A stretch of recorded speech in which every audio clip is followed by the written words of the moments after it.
bonsoir, chers auditeurs et auditrices. Bienvenue à la web radio du 14 juin. Donc, ce soir, notre web radio, et ce n'est pas la première fois cette saison-ci que nous parlons des parties communes à usage restreint. Nous en avions parlé il y a quelque temps de cela. On avait aussi surtout mis l'accent un peu plus sur la comptabilité de ces parties communes à usage restreint. Mais ce soir, on va plus couvrir avec nos deux invités les travaux en partie commune à usage restreint.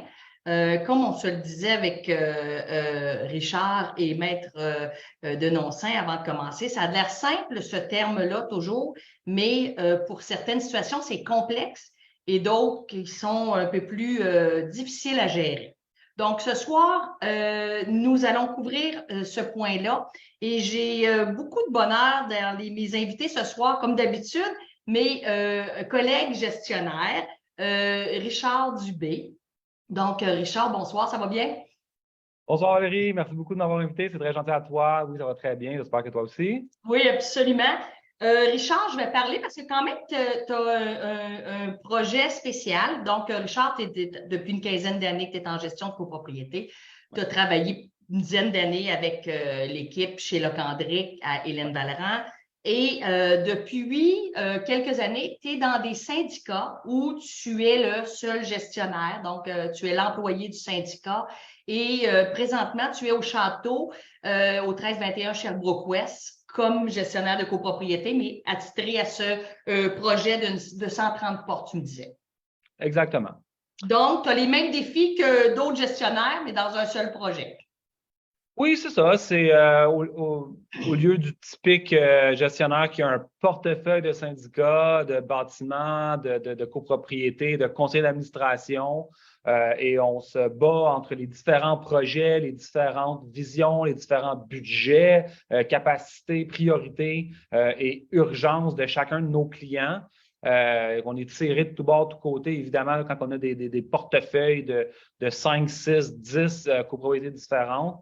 Depuis 5-6 ans maintenant, j'ai été 4 ans, 5 ans au bâtiment Le Roc-Fleury, 140 unités au centre-ville de Montréal. Maintenant, ça fait 6 mois environ que je suis ici au château. C'est plus le type de bâtiments qui ont un gestionnaire dédié, sur place, à temps plein, qui s'occupe uniquement d'un seul et unique syndicat. Donc, c'est sûr, au niveau là, de la copropriété, c'est plus dispendieux. Mais ça fait une différence au niveau du service, des projets. C'est sûr, on parle de bâtiments qui ont une conciergerie à temps plein, des équipes de sécurité à temps plein, portiers, valets parfois, etc. Des choses comme ça. Tout à fait. Merci beaucoup de l'explication parce que pour certains, on ne se le cache pas, il n'y en a pas beaucoup non plus de projets où est-ce qu'ils ont des gestionnaires dédiés. Tu as Yann Auverrière, sur ces genres-là, mais je veux dire, ce n'est pas une grosse clientèle. Je vais rajouter aussi qu'on est ensemble administrateurs sur le conseil d'administration de la QGC, l'Association québécoise des gestionnaires de copropriété, sur laquelle on travaille pour justement valoriser, professionnaliser le métier de gestionnaire qu'on fait à plus que temps complet. Donc, on a le fun ensemble d'organiser le tout. Et aussi, depuis quelques années, tu peux me corriger, mais tu es conseiller au RGCQ. Donc, qu'est-ce que tu fais pour le RGCQ? Tu réponds aux questions? Comment ça fonctionne, ton titre de conseiller? Exactement. Donc, pour ceux qui ne sont pas membres du RGCQ, ils offrent un service à tous les conseils d'administration, les syndicats de copropriété. On peut entrer membre à titre aussi de simple copropriétaire. Oui. Ou au titre de syndicat de copropriété. Donc là, ça serait un membre du conseil d'administration. Je ne connais pas les frais par cœur, mais disons que c'est 100 $ par année, peut-être 200 maximum par année pour être membre. Donc, ils offrent plein de services, des webinars, un site web, un intranet et aussi un service info-conseil et que tout le monde peut appeler. On appelle, on pose nos questions et là, il y a des conseillers comme moi qui répondent au téléphone et qui, tout simplement, répondent à vos questions, qui vous donnent nos conseils au mieux de nos connaissances. On essaie de vous guider dans les projets ou la difficulté ou qu'est-ce qui se passe en ce moment chez vous, que ce soit au niveau Assemblée générale ou règlement. On n'est pas des avocats, par contre, on ne donne pas un avis juridique. Le RGCQ offre aussi un service d'avis juridique, mais là, c'est tout simplement des conseils de gens qui sont dans le milieu depuis un bon bout de temps comme moi.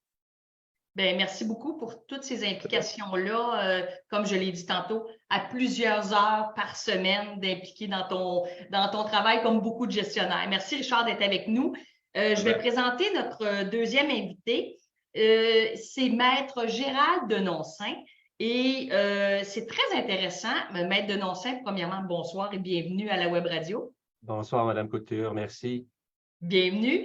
Et Maître Denoncin, vous avez été gestionnaire de copropriété. Donc, vous avez agi comme gestionnaire pendant plus de 14 ans et vous avez travaillé dans 2 grandes firmes de gestion chez Locandric, où vous avez connu très bien notre collègue de ce soir pour la Web Radio, Richard. Vous avez travaillé aussi avec l'équipe de Daniel McPherson chez Gestion aussi.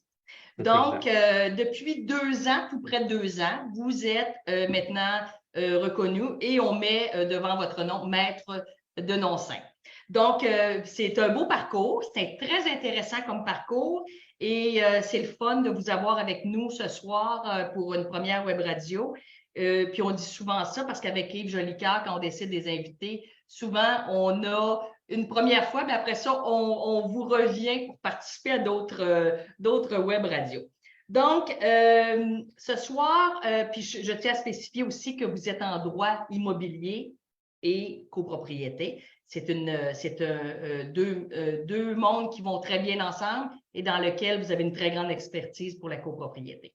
Donc, vous êtes dans le bureau de Fizette Légal. Donc, les auditeurs et auditrices peuvent vous rejoindre avec les informations qui sont là ou simplement aller sur Fizette Légal, leur site Internet, et vous allez voir les informations pour rejoindre Maître Denoncin.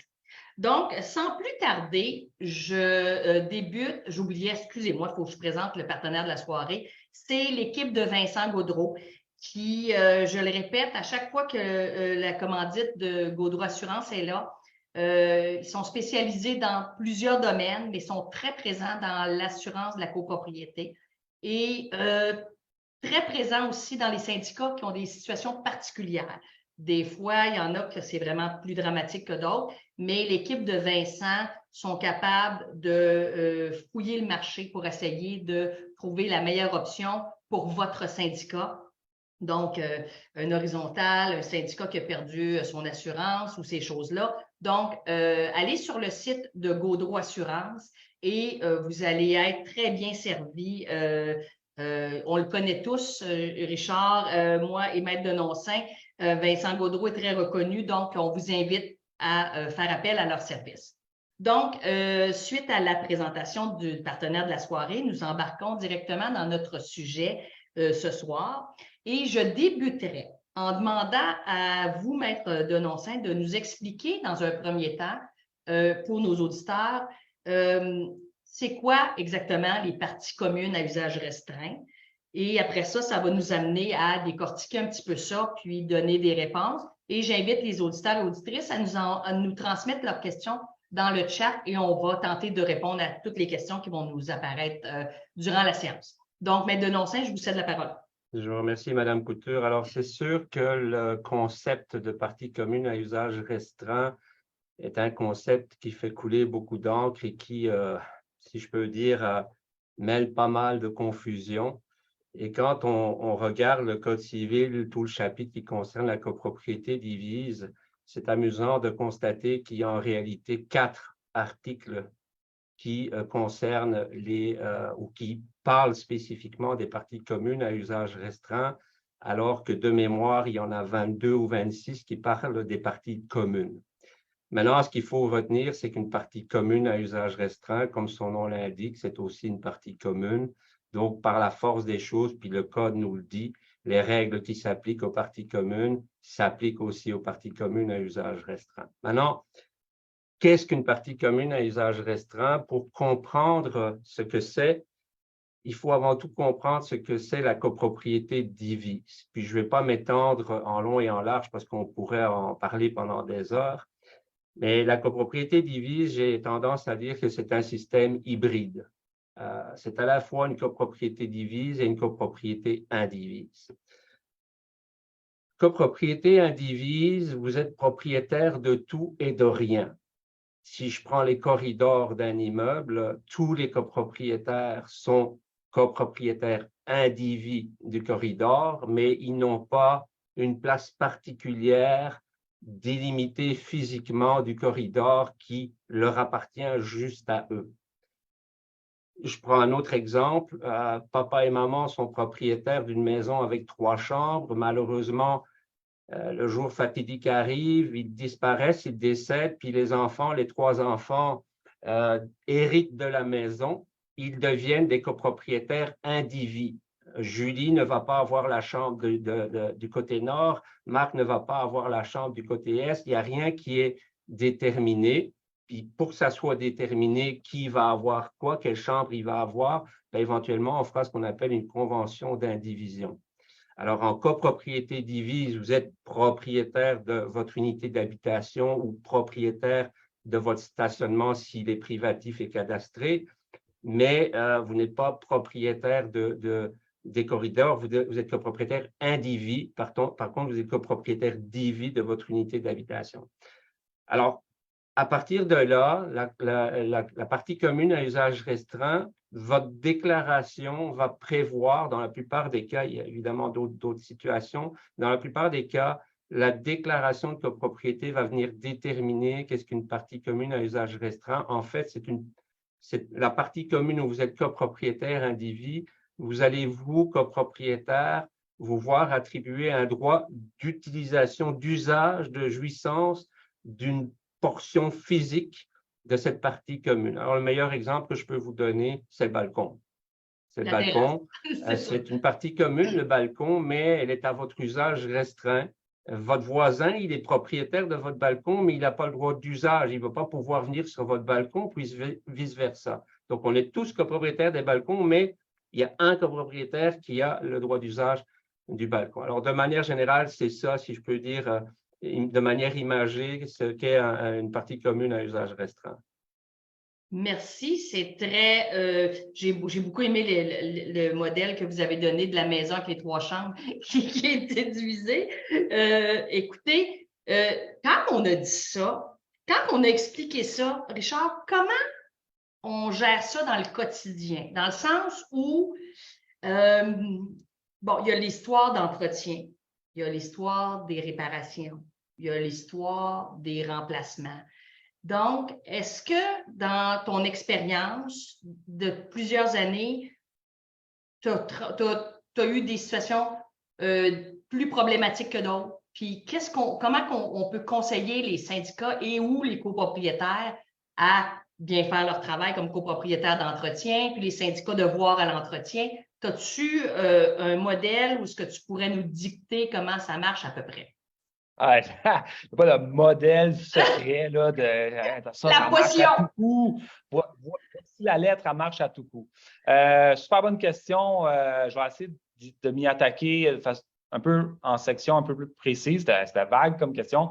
Mais je voulais juste sauter sur l'explication de Maître Denoncin avant, qui était, ma foi, très détaillé, très précis, très… Moi, effectivement, le balcon, je pense que c'est le meilleur exemple. Corrige-moi si je me trompe, les autres exemples qu'on voit très, très souvent là, pour les gens qui nous écoutent, c'est les fenêtres et la porte principale de leur condo, je pense. Oui. À part de ça, il peut y en avoir d'autres, des terrasses ou d'autres petits trucs. Mais habituellement, est-ce que l'ensemble de tous les aires communes à usage restreint sont tout le temps énumérés de façon très précise dans la déclaration de copropriété? Là, je relance la balle à Gérald avant de répondre à ta question, là, mais je voulais juste…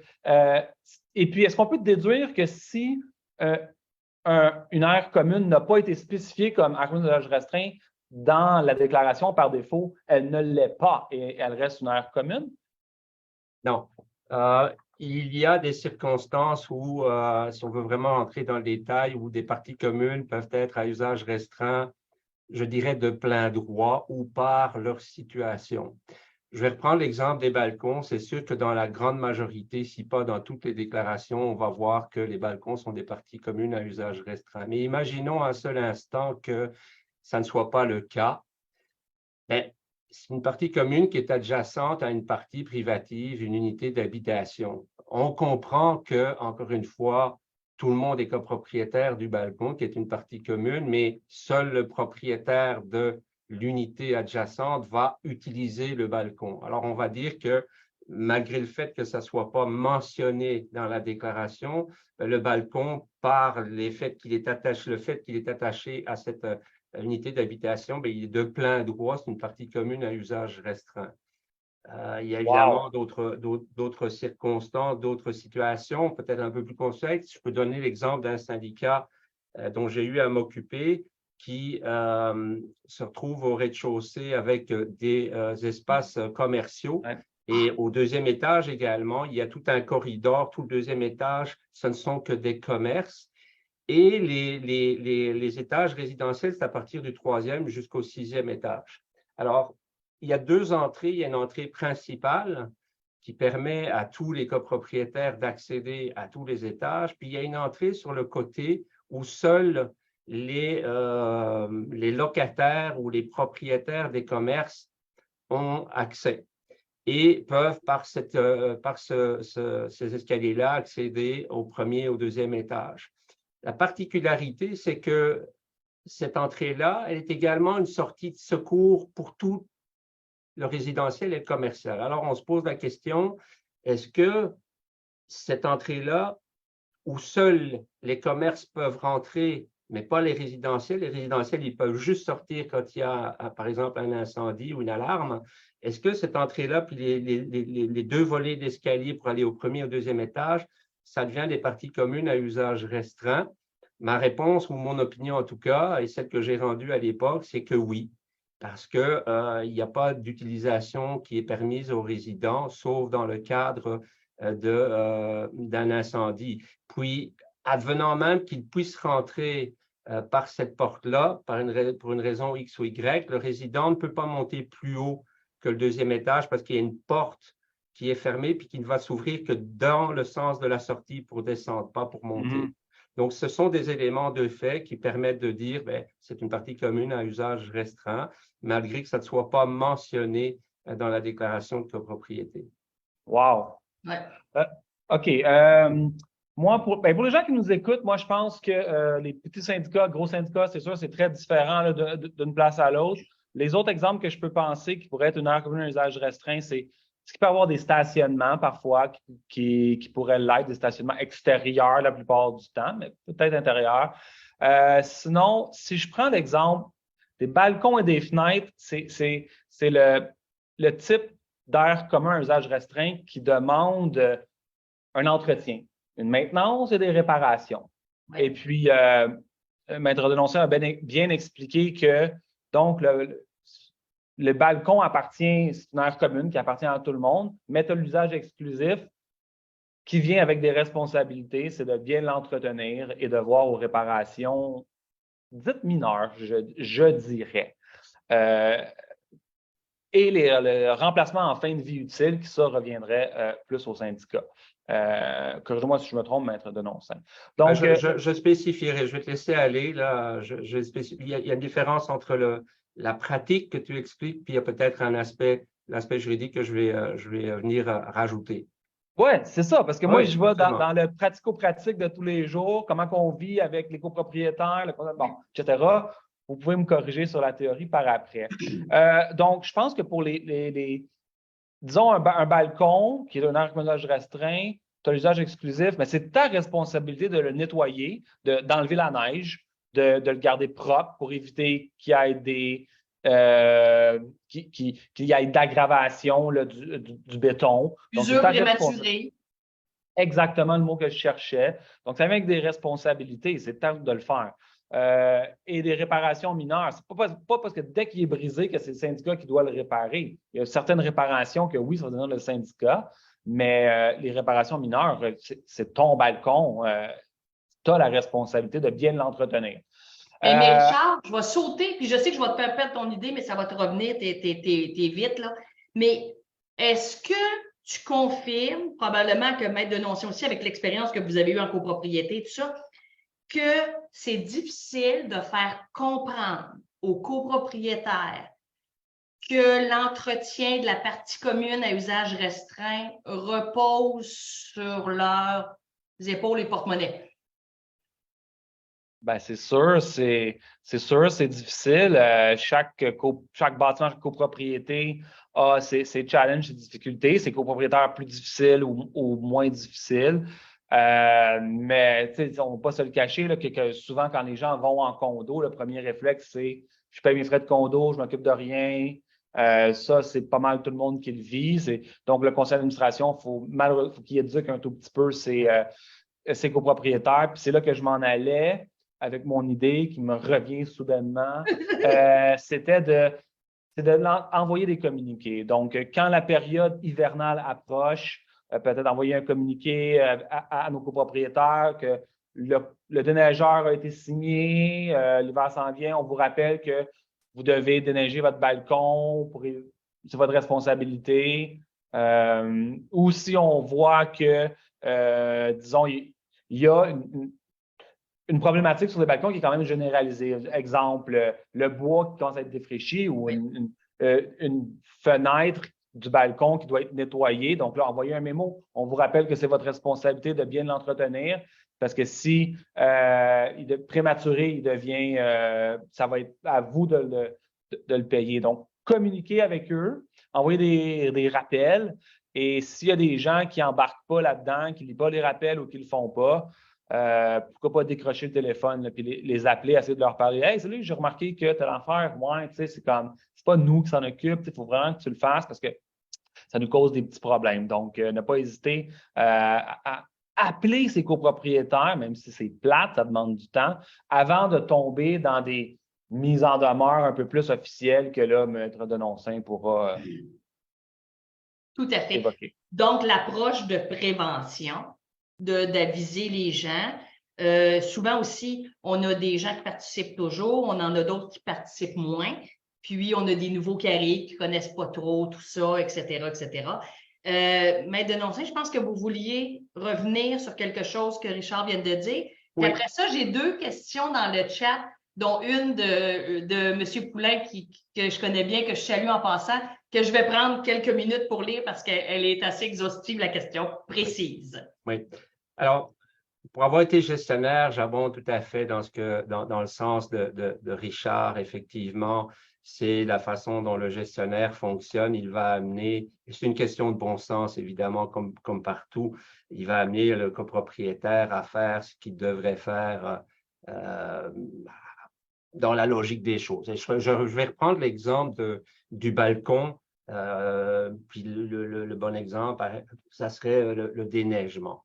Je dis ça sous réserve des règlements municipaux parce que certaines villes n'autorisent pas qu'on balance la neige dans la rue. Mais imaginons que ça soit autorisé et que ça ne cause pas trop de problèmes pour vos voisins d'en bas. Le déneigement est effectivement un entretien. On s'entend que ce n'est pas une réparation majeure ou un remplacement, auquel cas on parle plutôt du fonds de prévoyance et du syndicat, sous réserve de ce que la loi dit. Je ne rentre pas dans le détail. Maintenant, il y a une confusion, puis je vais peut-être jeter un pavé dans la mare, puis j'espère ne pas créer davantage de confusion. Dans les faits, en pratique, Richard a raison. Maintenant, d'un point de vue strictement juridique, il faut se rappeler, et puis je vais expliquer la confusion de l'article 1064. Il faut se rappeler que la responsabilité de la conservation de l'immeuble et de l'entretien des parties communes, elle repose sur les épaules, si je peux dire, du syndicat.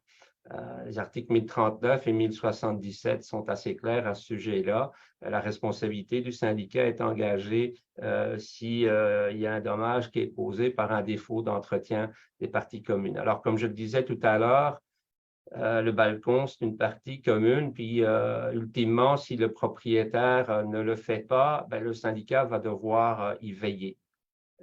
Alors, le déneigement, bon, je vois mal le syndicat louer un lift en plein hiver pour aller faire le déneigement du balcon, mais il y a d'autres situations où, par exemple, il faut refaire la peinture des barreaux quand c'est des comment je dirais ça, des garde-corps en bois. Souvent, quand c'est en bois, ben, le syndicat va essayer d'organiser quelque chose pour que les copropriétaires s'occupent éventuellement en leur fournissant la peinture ou le code de peinture à utiliser, puis le propriétaire va le faire. Mais imaginons qu'un copropriétaire récalcitrant ne veulent pas le faire, mais il va falloir, possiblement, on peut lui écrire et lui dire ça serait bien que tu le fasses parce que tout le monde l'a fait, mais ultimement, c'est le syndicat qui va devoir y veiller.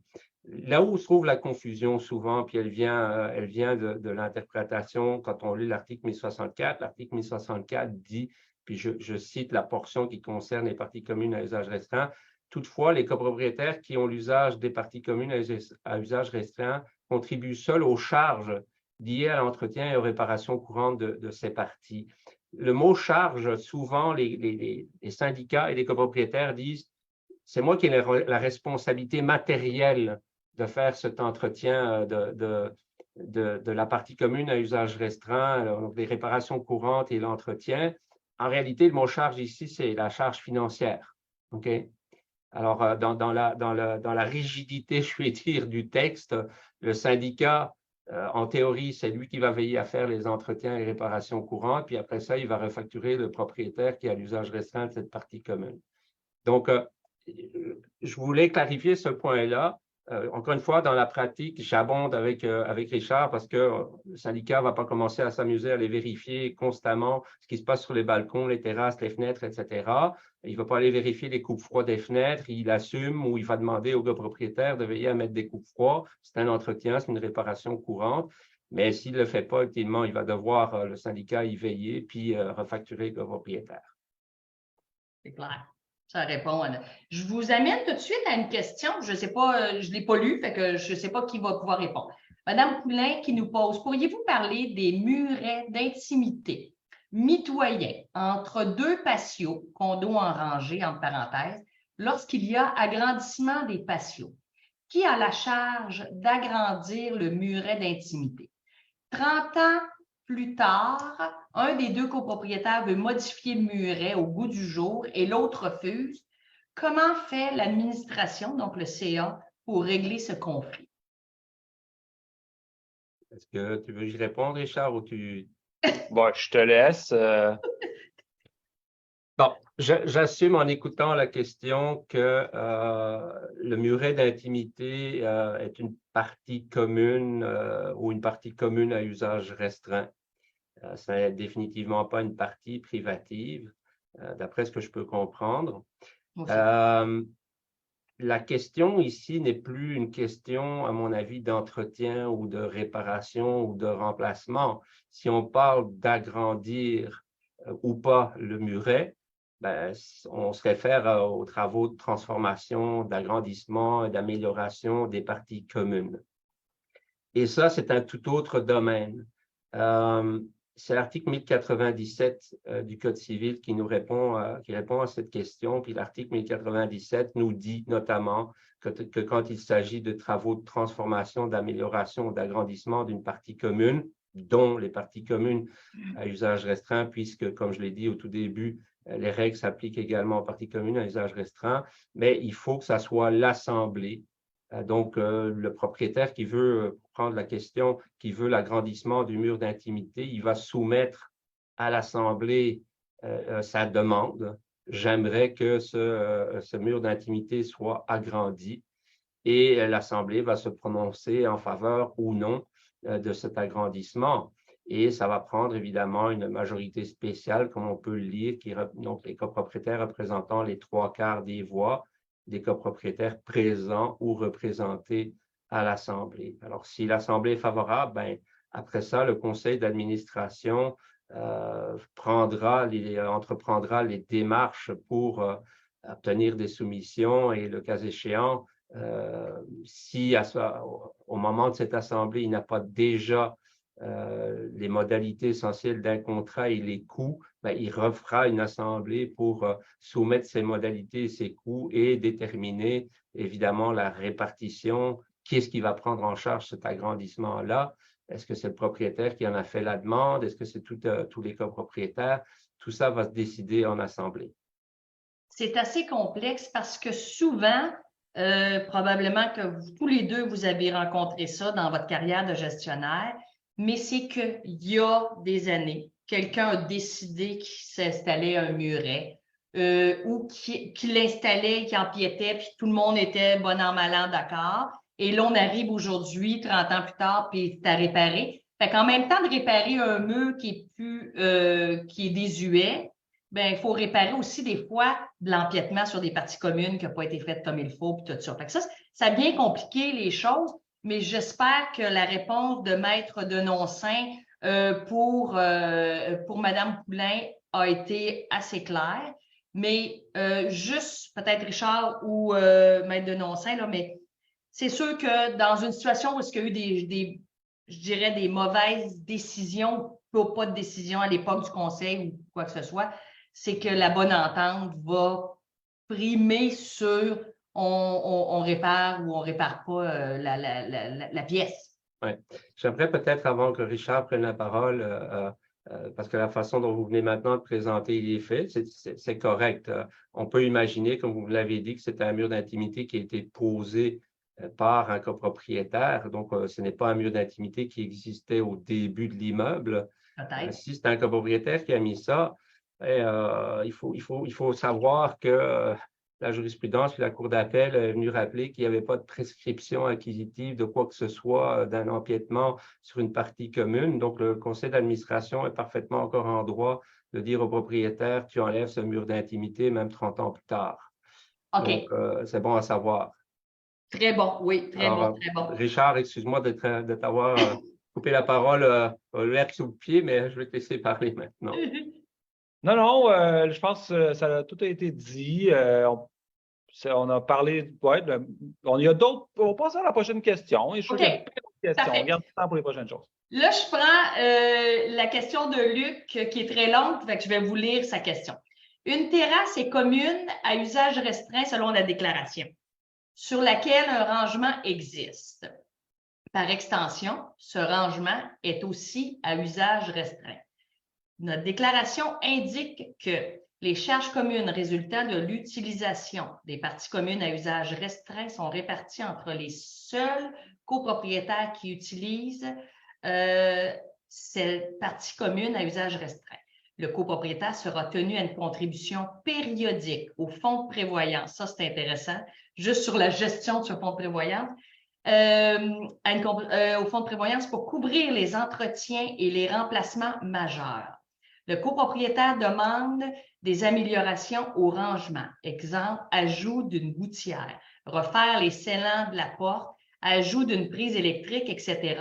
Et je tiens à souligner, pendant que je n'ai pas fini, c'est que M. Poulain était avec nous lors de la web radio sur les parties communes à usage restreint. Donc, il avait pensé à sa question. Autre situation, un copropriétaire demande l'installation. Je vais vous laisser répondre à celle-là parce que l'autre, il y a du stock aussi, mais moins là. Fait que, je ne sais pas qui veut parler. Richard, tu as l'air parti, là. Ben oui, là, je vais. Puis, je pense que c'est important. Chacun peut arriver là, avec ses particularités, puis là, la particularité de leur bâtiment en tant que tel ou là, de leur déclaration de copropriété et des demandes spécifiques qui arrivent des différents copropriétaires. Et lorsqu'il arrive des situations comme ça, où on se demande qui doit payer, qui est responsable, est-ce qu'on a le droit, on n'a pas le droit, puis il y a de l'argent en jeu, là, tu sais, là, puis on veut surtout pas créer de précédents ou de chicanes. Moi, ce que j'ai fait par le passé, là, c'est j'ai été chercher.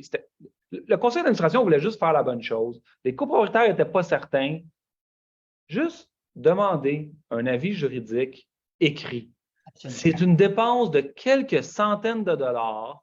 Un avocat va se pencher sur votre déclaration, sur votre situation, et en peut-être, ça dépend, si possible, en peut-être une page, quelques phrases, va donner son opinion juridique sur le sujet. Et ensuite, on arrive en assemblée générale avec un avis juridique d'un professionnel, d'un avocat spécialisé qui a vraiment étudié votre situation pour donner son opinion. Puis là, après ça, tout devient clair pour ce sujet en particulier. Ouais. Et justement, après ça, le conseil d'administration peut prendre une bonne décision, l'expliquer, et puis ça fait jurisprudence dans le syndicat en tant que tel pour les prochaines années, lorsqu'un copropriétaire veut faire tel type de réparation dans son aire commune d'usage restreint, bien, c'est comme ça que ça fonctionne. C'est lui qui paye. Non, c'est le syndicat qui paye. Quelqu'un l'a mis noir sur le blanc, on l'a expliqué en assemblée générale. Ça clarifie les choses, puis ça ça barre, ça enlève la notion de s'obstiner, de créer de la chicane dans le syndicat. Puis on en a parlé un peu, c'est tellement important, ça, de réussir à prendre des décisions et garder la bonne entente avec le conseil d'administration et ses copropriétaires. Parce que des fois, c'est pas juste l'idée, c'est pas juste de régler ce problème-là, mais si on l'a réglé et que ça a créé de la grosse chicane, bien là, on s'est barré de ce copropriétaire-là pour tous nos autres projets, on se l'est mis à dos. Ça va causer plein d'autres problèmes pour le conseil d'administration ou pour le syndicat parce que, bon, il va devenir chialeux, il ne va pas venir à l'Assemblée générale, il va bloquer les autres projets, etc. Fait, ça permet de le faire dans la bonne entente. Ceci étant dit, je n'ai pas répondu à la question précise de M. Poulain, mais j'ai donné une piste, c'est tellement difficile. À moins que M. Denoncin, vous êtes capable de donner une réponse à sa question précise. Encore une fois, dans les faits, Richard, tu as totalement raison. J'abonde on vit tous ensemble quand on est en copropriété, puis le conseil d'administration, la plupart du temps, c'est également des copropriétaires, ce que souvent les autres copropriétaires ont tendance à oublier. Là. Effectivement. Je jette une fleur aux administrateurs qui doivent administrer tout en faisant face à des voisins, des copropriétaires, et je pense notamment au paiement des charges communes. Quand il faut rappeler un copropriétaire qui n'a pas payé ses charges communes, puis qu'on est soi-même copropriétaire administrateur, c'est toujours délicat. Donc, entièrement d'accord avec Richard qu'il faut essayer toujours de régler les choses de manière à ce que tout le monde soit satisfait, autant le propriétaire qui fait la demande que les autres copropriétaires, parce qu'on parle quand même de leur argent à tous d'une manière ou d'une autre. Maintenant, pour répondre à la question, il y a trois aspects qui sont touchés ici par la question de, je pense, c'est M. Poulain. Il y a un aspect d'entretien, une réparation courante, il y a un aspect de réparation majeure remplacement, puis il y a un aspect de transformation. Je veux ajouter ici, je veux ajouter une gouttière. Alors, ça revient à ce qu'on a dit tout à l'heure. Si on parle d'ajouts de gouttières, d'ajouts de prises électriques, je vous dirais, d'un point de vue strictement juridique, il va falloir éventuellement faire une demande à l'Assemblée. Ça peut paraître ridicule, mais dans la rigidité des faits, c'est une partie commune à usage restreint, puis elle n'échappe pas à la règle de l'article 1097. L'Assemblée, lorsqu'elle se prononce, puis je l'ai dit brièvement tout à l'heure, lorsqu'elle se prononce sur une demande de transformation, d'amélioration d'une partie commune et d'agrandissement aussi, elle détermine également de quelle façon les charges financières reliées à ce acte sont réparties. Alors, elle peut parfaitement, l'Assemblée, dire « OK, on autorise l'ajout d'une gouttière ou d'une prise électrique, mais c'est le copropriétaire qui fait la demande et qui a l'usage restreint du rangement qui va supporter la totalité des frais. Ce ne sera pas la copropriété qui va couvrir ça au travers des charges communes. » Alors, ça se décide en assemblée à ce moment-là. Le reste, les réparations majeures et le remplacement, la déclaration telle que vous nous l'avez lue prévoit une clause qui est une espèce d'exception au principe prévu à l'article 1064 qui veut que ce soit tous les copropriétaires qui contribuent au travers du fonds de prévoyance. L'article 1064 dit à moins qu'il y ait dans la déclaration une autre forme de répartition. Je ne reprends pas les termes exacts, mais c'est ça. Puis dans la déclaration que vous avez, le texte que vous avez lu, Madame Couture, on dit que ponctuellement, le propriétaire va contribuer pour cette partie commune à usage restreint. Donc, c'est une clause qui dit que éventuellement, le conseil d'administration pourra lui demander de temps à autre de contribuer un peu plus. En plus de sa contribution régulière au fonds de prévoyance, il va contribuer pour cette partie commune à usage restreint pour tout ce qui concerne remplacement et réparation majeure. Mais vous vous souvenez, quand je l'ai lu, j'ai dit « ça, c'est pas facile à gérer ». On a eu une discussion aussi un petit peu débutée avec d'autres collègues et tout. Et ce genre de précision-là, on le voit un petit peu plus dans les nouvelles déclarations, à moins que je me trompe, maître Denoncin, vous pouvez me corriger. Oui. Et très personnellement, c'est difficile à gérer pour un syndicat. je trouve qu'on devient compliqué l'histoire du fonds de prévoyance parce qu'il n'y a aucun professionnel actuellement dans le marché pour une étude de fonds de prévoyance qui va tenir en compte ce bout-là. Ça devient contestable de l'application des administrateurs en poste à ce moment-là. Fait que c'est sûr que je comprends que Luc nous a posé cette question-là parce que c'est peut-être pas évident et on est en train de un peu se casser la tête avec une partie commune à usage restreint qu'on va dire que tu vas venir un peu mettre de l'argent dans le fonds de prévoyance, mais qu'on ne sait pas trop quand, combien, puis comment ça va se gérer. Est-ce que ça va se perdre dans l'univers, puis après ça, quelqu'un va dire « Ah, ben on a-tu mis de l'argent? » Fait que ça, c'est un peu, j'avoue que c'est un peu complexe, mais on espère que les notaires vont commencer à pas trop mettre ça sur le tapis des nouvelles déclarations, parce que honnêtement, ça ne sera pas Je gérable. vous dirais que la loi 16 qui a été adoptée en début 2020 Ben est oui. venue ouvrir la porte à ce genre de clause puisque l'article 1064 a été modifié par l'ajout d'un paragraphe qui justement prévoit la possibilité de Tout à telle fait. clause. Alors,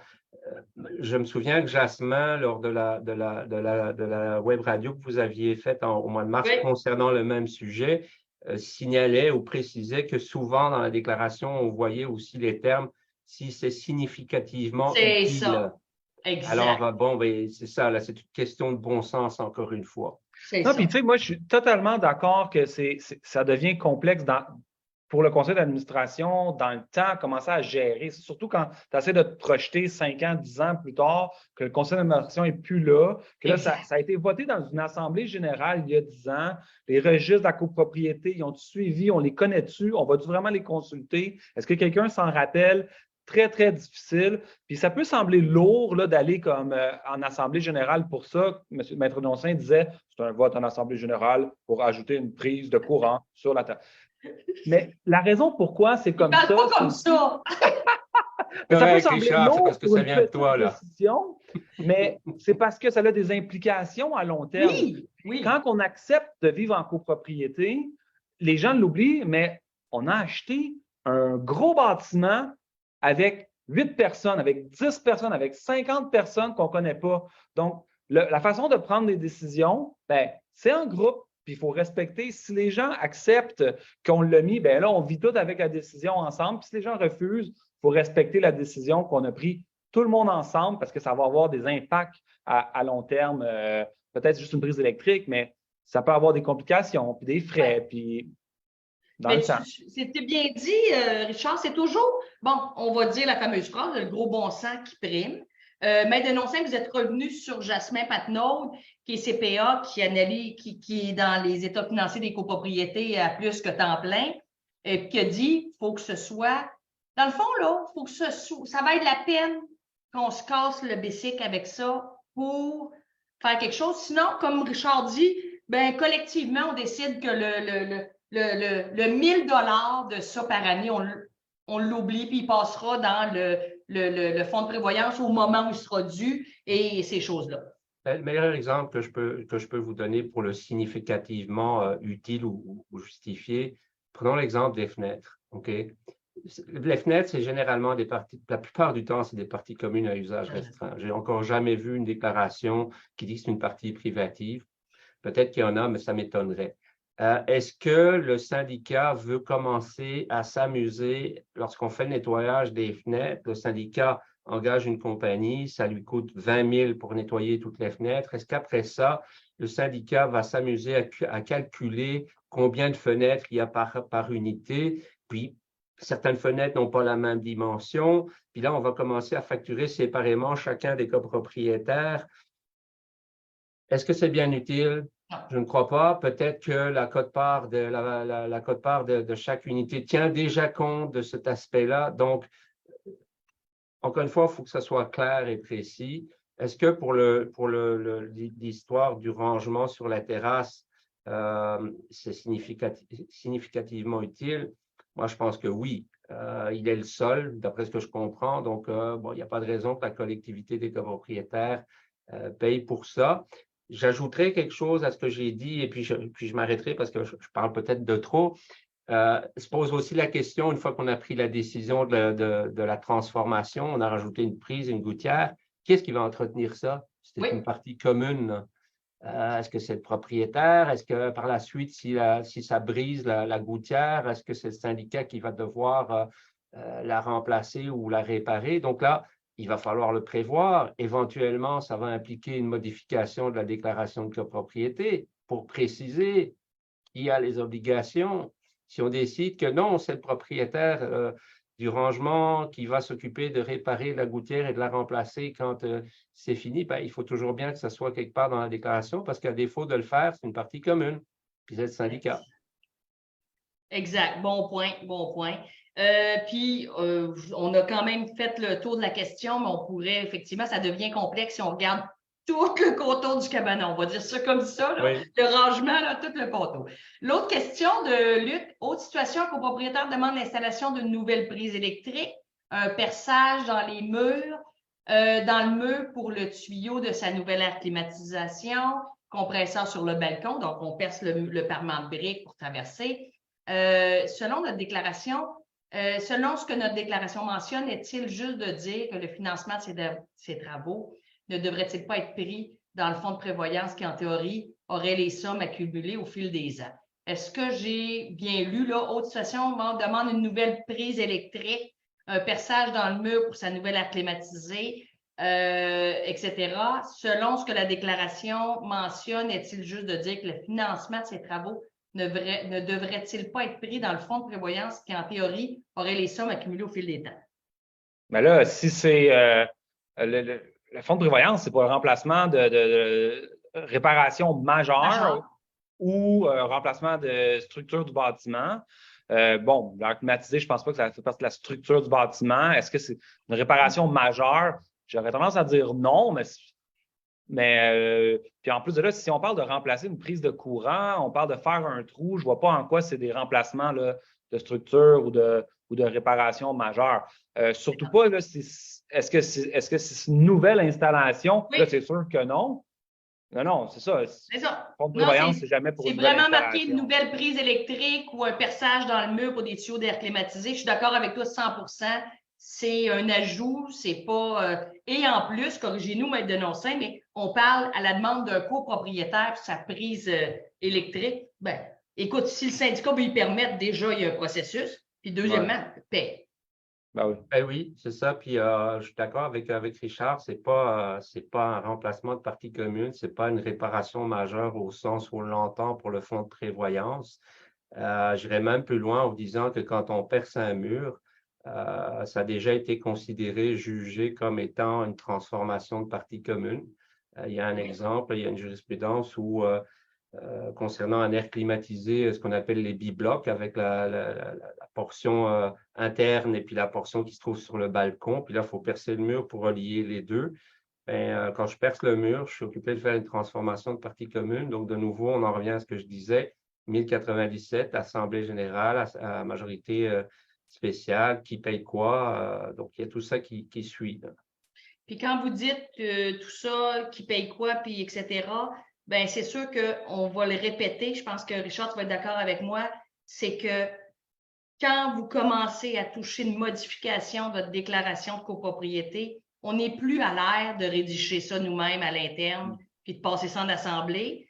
Faites affaire avec un juriste comme maître de non-saint pour être sûr que au moins ce que vous avez fait comme modification est selon les règles de l'art, en lien avec votre déclaration, pour être sûr que vous n'êtes pas pris pour défaire quelque chose 2 ans plus tard que vous avez fait. Ça, c'était mon petit concern. J'ai une autre question qui semble très bien aussi. Madame Lefebvre demande, nous devons remplacer les balcons dans quelques années. Les condos au premier étage n'ont pas de balcon. Fait que là, on sait où on s'en va. La déclaration de copropriété ne donne aucune information au sujet des quotes-parts par rapport aux parties communes à usage restreint. On n'a aucune idée comment distribuer les charges de remplacement. Est-ce juste les copropriétaires qui n'ont... Est-ce juste que les copropriétaires qui n'ont pas de balcon payent une portion? Avez-vous des suggestions? Peut-être que ça va être plus que des suggestions, ça va peut-être être des recommandations. Ouais, tu sais, puis moi, c'est ça, je reviens à l'exemple que j'ai parlé un tout petit peu plus tôt. Ça peut être des sommes très importantes, évidemment, là, Oui. qu'on parle. C'est sûr que peu importe la décision, il va y avoir des gens qui vont contredire votre décision, la décision du conseil, qui va essayer de piquer. Mais pourquoi ça? Moi, je ne suis pas d'accord. Puis je connais quelqu'un qui l'a fait ailleurs, puis c'est pas comme ça, etc. Donc, je reviens à ma recommandation que j'ai dit un peu plus tôt. Ça vaut la peine d'avoir un avis juridique écrit qui ne coûte que quelques centaines de dollars, qui va mettre noir sur blanc une recommandation d'un professionnel. Puis même ce que moi, j'avais fait dans le temps, c'est que j'avais dit à une assemblée générale, écoutez, le monde s'obstine, comment on sépare les frais? Moi non plus, je ne suis pas sûr, la déclaration est vague, etc. On se met d'accord qu'on demande à Un un expert juriste. comptable. Exactement. Puis, sa recommandation, on se met d'accord qu'on va l'appliquer, peu importe ce qu'il dit. On est tous d'accord? Oui, 1, 2, 3, go, on va la chercher. Puis ensuite, on l'a appliquée. Puis après ça, tout le monde a accepté la décision du partage.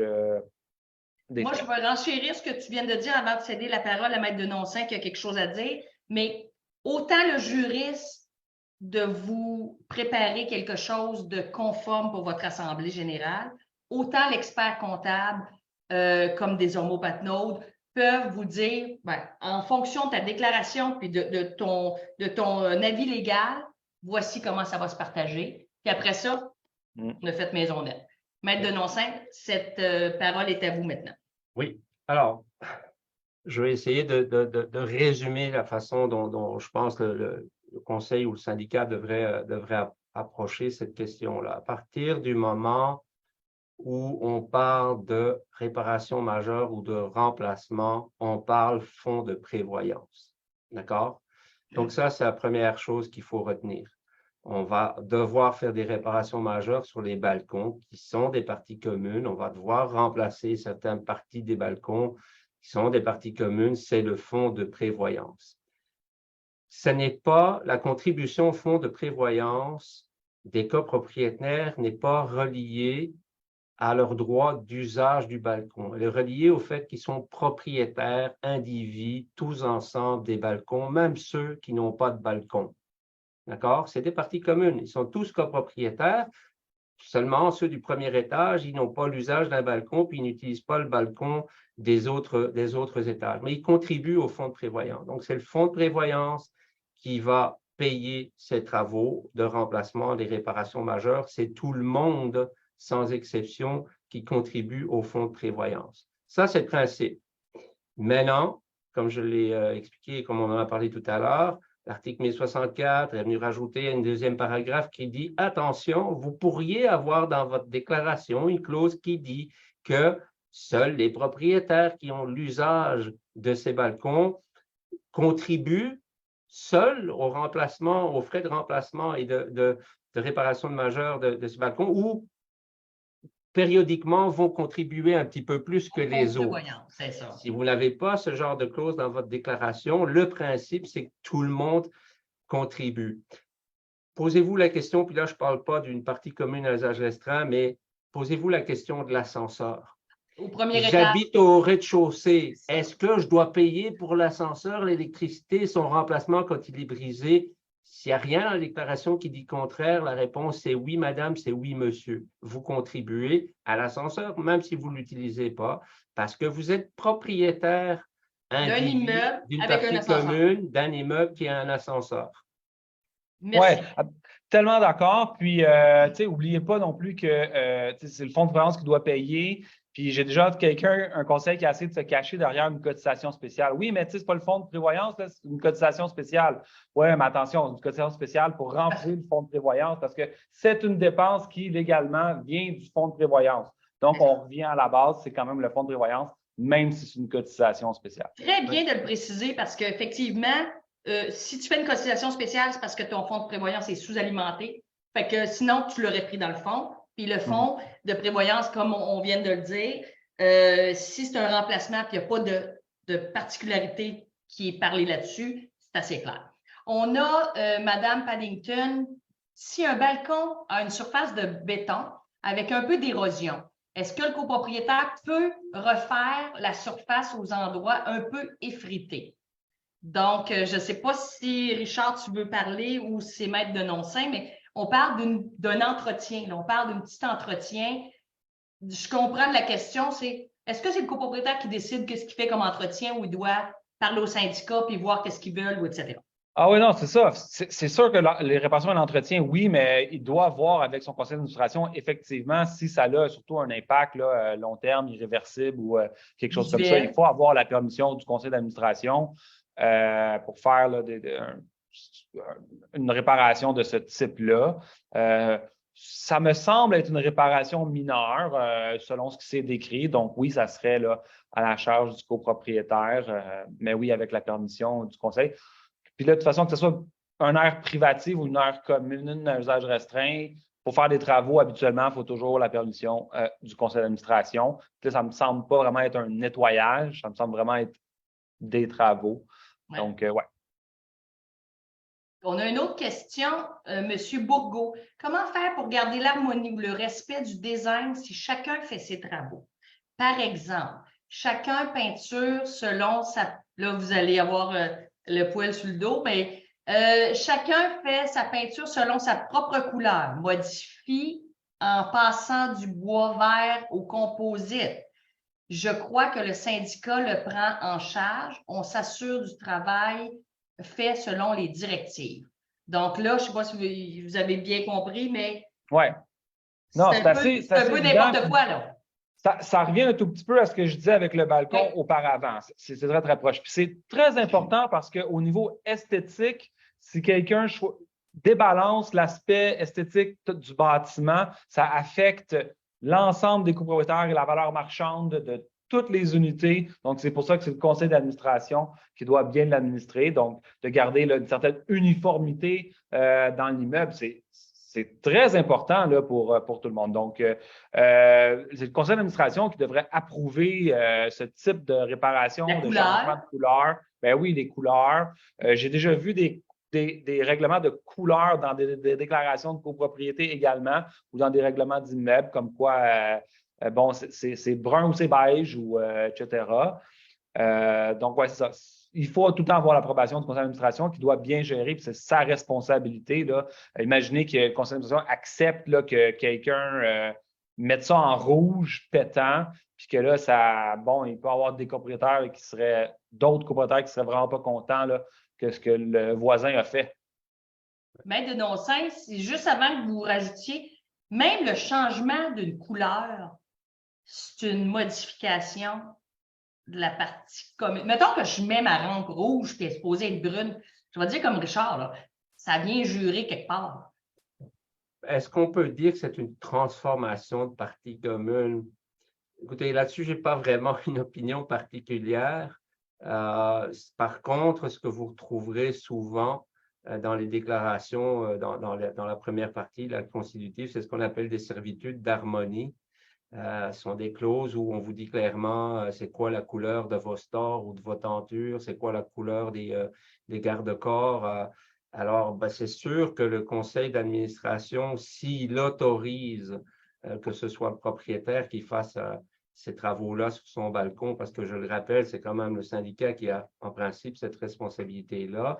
S'il l'autorise, ben, c'est clair que le syndicat, donc quand je dis syndicat, le conseil d'administration, il doit veiller à ce que ça soit la bonne peinture, la bonne couleur, puis qu'on ne vienne pas mettre des couleurs différentes à tous les étages, sauf si votre déclaration le prévoit. Il y a un syndicat qui est comme ça, où on a 36 couleurs, c'est très beau, mais ce n'est pas tous les syndicats qui ont ce genre de design prévu à l'origine. Donc oui, je suis d'accord avec Richard qu'il faut absolument que le conseil d'administration, dès qu'il l'autorise, fasse en sorte que tout le monde utilise les mêmes matériaux, la même peinture, puis que ça ne soit pas free for all, comme on dit. Puis même que je pousse la réflexion, parce que là, on semble parler un peu plus de balcon ou de rampe extérieure, mais je pousse la réflexion à l'intérieur également dans les corridors, votre porte de condo, la couleur de votre porte de condo, votre poignée de porte, mettre une sonnette, mettre une décoration, tout ça, ça a un impact majeur sur l'esthétique de votre copropriété, du syndicat, et de la valeur marchande de vos voisins, puis de certains de vos voisins là, qui ont peut-être pas le goût de voir votre décoration X, Y, Z, là, que ce soit à l'intérieur ou à l'extérieur. Donc, c'est pour ça que c'est au conseil d'administration là, de bien faire appliquer les règlements pour que ça reste esthétiquement joli. Absolument, tout à fait. Là, je sais qu'il est 20h02, mais je vous demanderais, me donnez-vous 10 minutes qu'on finisse un peu les questions? Richard, ça te va-tu? Ouais, let's go! OK. On bosse. On bosse. Madame Blanchette, il y a quelques années, le président du conseil a fait voter un règlement d'immeuble sous forme de projet pilote, la permission de fermer complètement son balcon.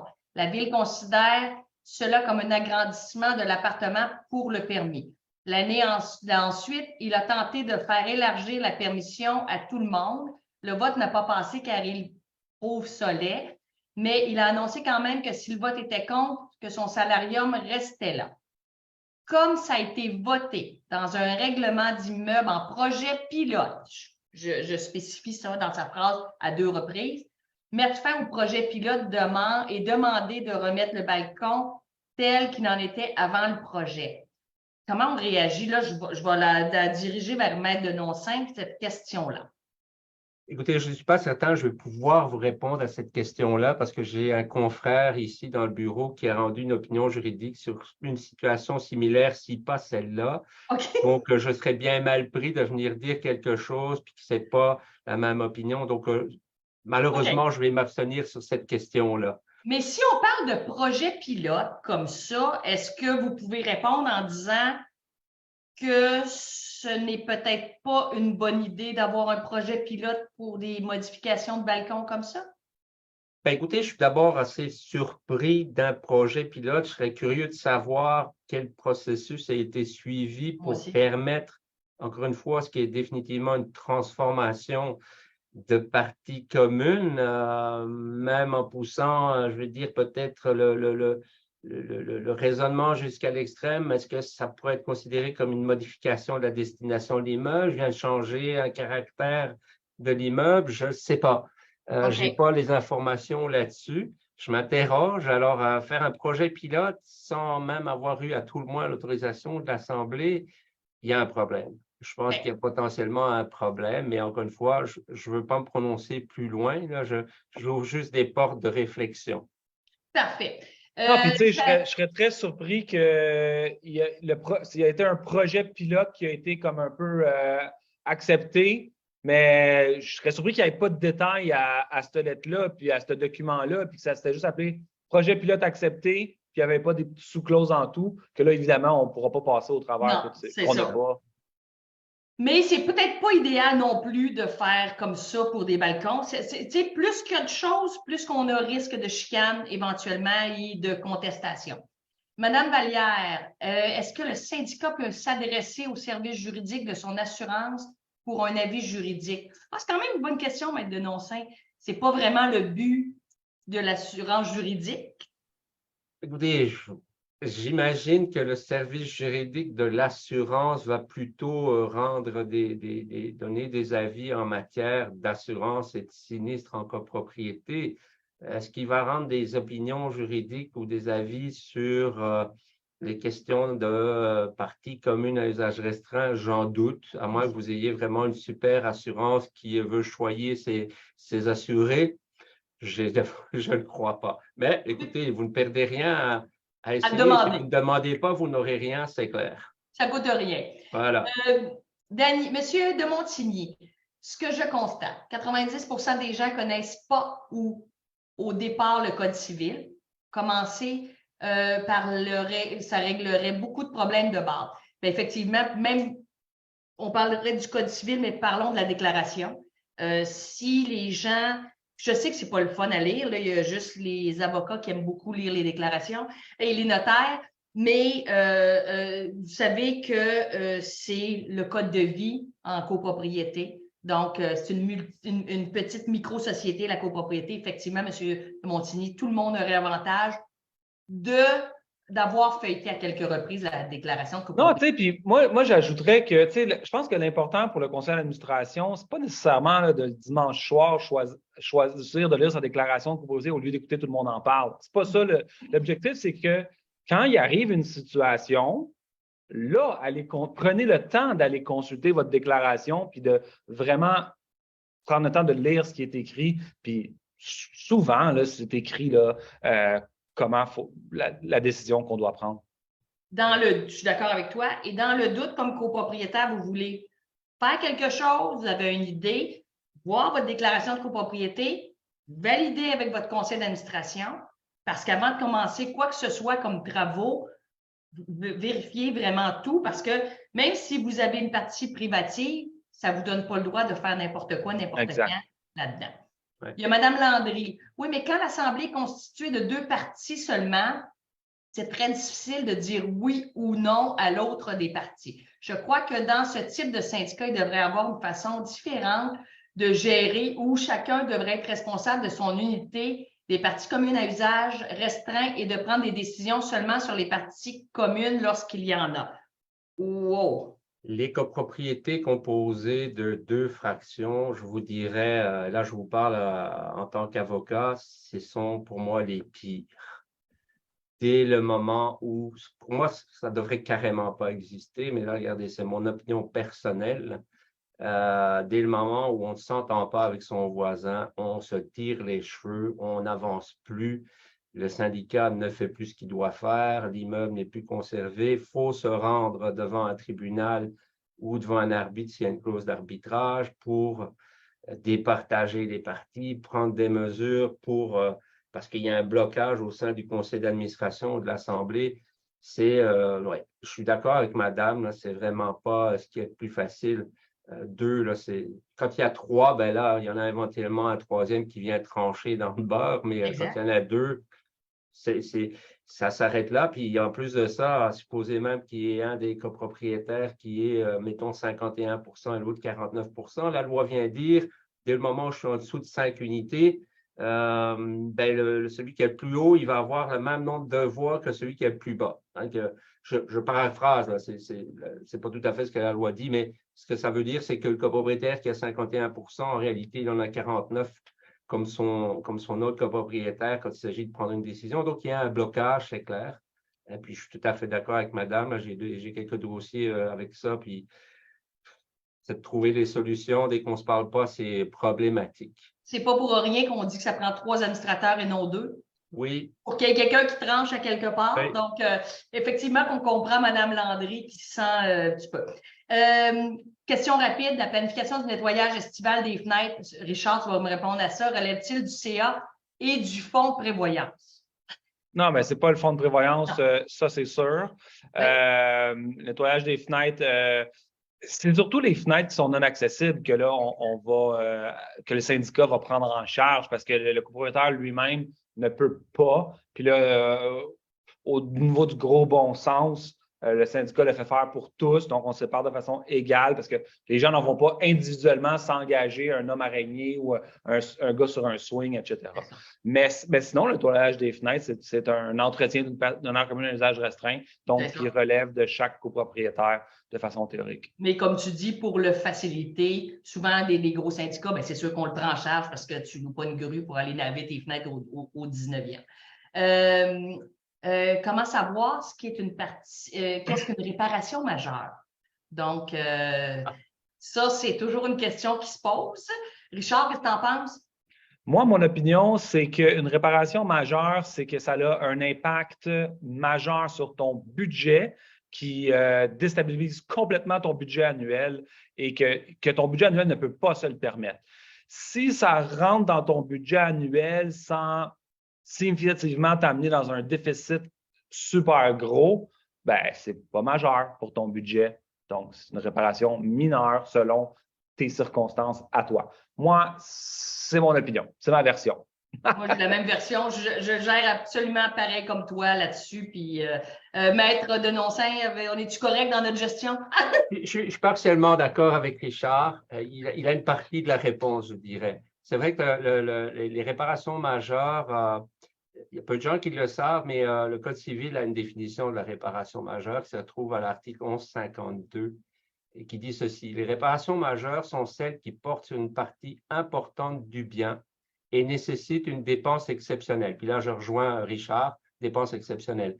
comme celles relatives aux poutres et aux murs portants, au remplacement des couvertures, aux murs de soutènement, au système de chauffage, d'électricité ou de plomberie ou au système électronique et à l'égard d'un meuble ou bien aux pièces motrices et ou à l'enveloppe du bien.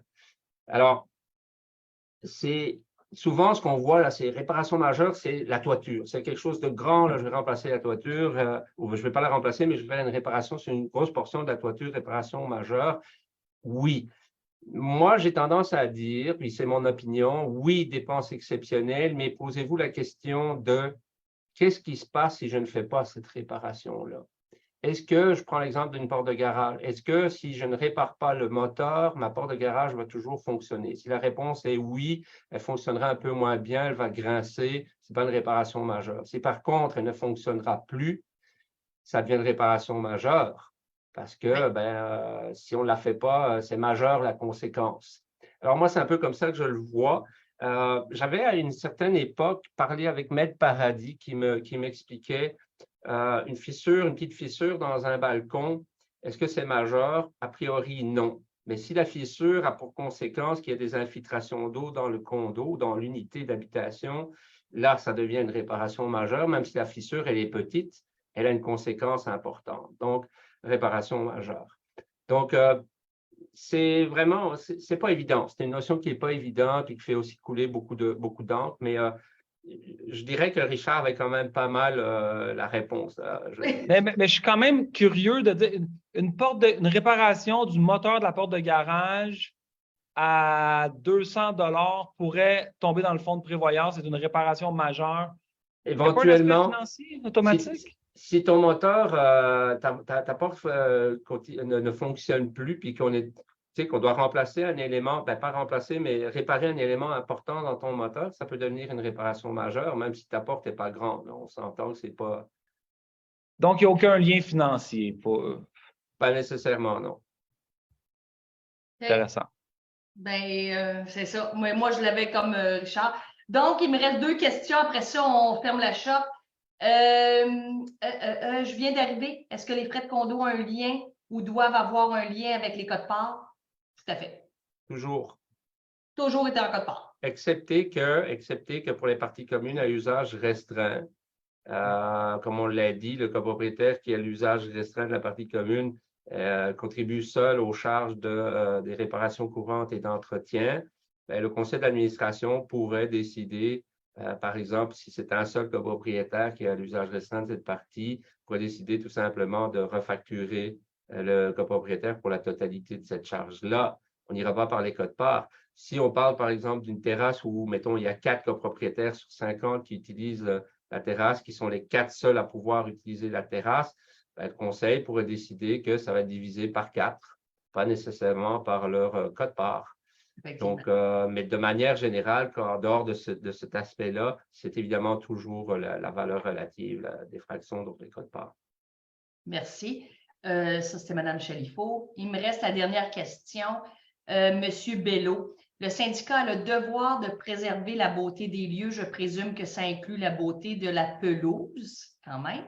Un syndicat de type dogmatique écolo peut-il décider de ne plus traiter la pelouse contre les pissenlits, même si la compagnie de pelouse utilise des produits dûment autorisés? Donc, ça, c'est un peu esthétique, là, mais je vais vous laisser Maître Denoncin répondre à ça. Une question qui n'est pas facile, mais je comprends que le syndicat en question, on parle d'un syndicat écolo, donc les caractéristiques du syndicat sont probablement l'aspect écologique, le paysagement, le gazon.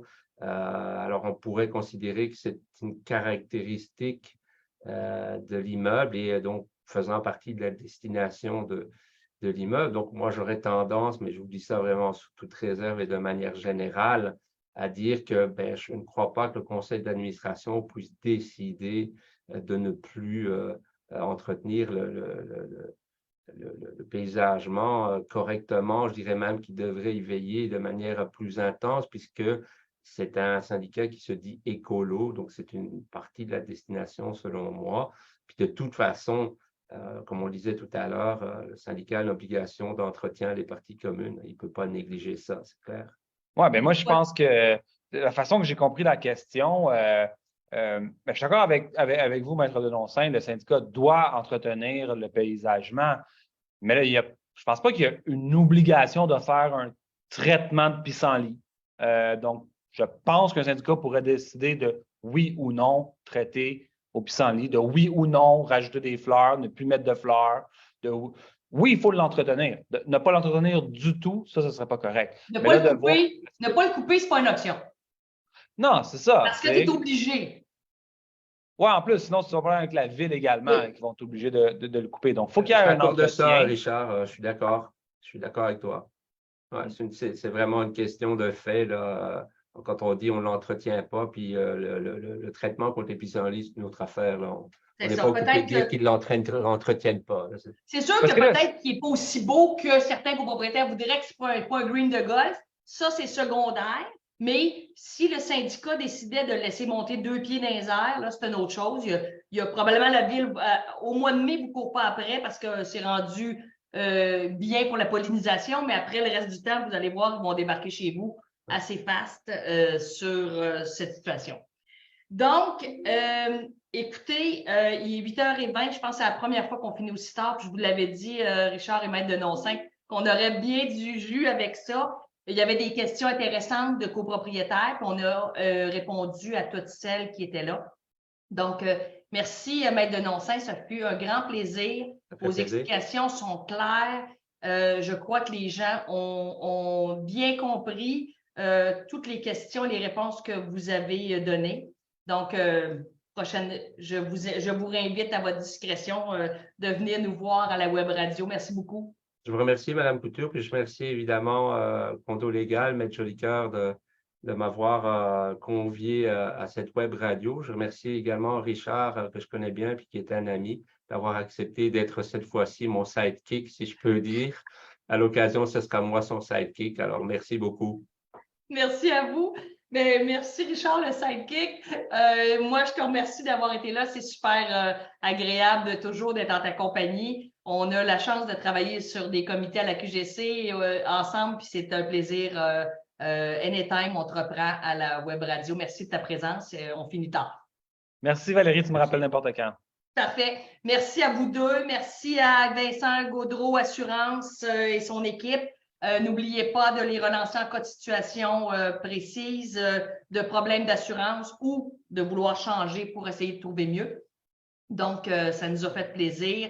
Vous avez la fiche pratique pour les parties communes et privatives sur Condo Légal. Vous pouvez remarquer que l'interface a changé puisque le site de Condo Légal a été entièrement refait dans les dernières semaines, un projet de plusieurs mois avec Maître Jolicoeur, Gabriel et leur équipe.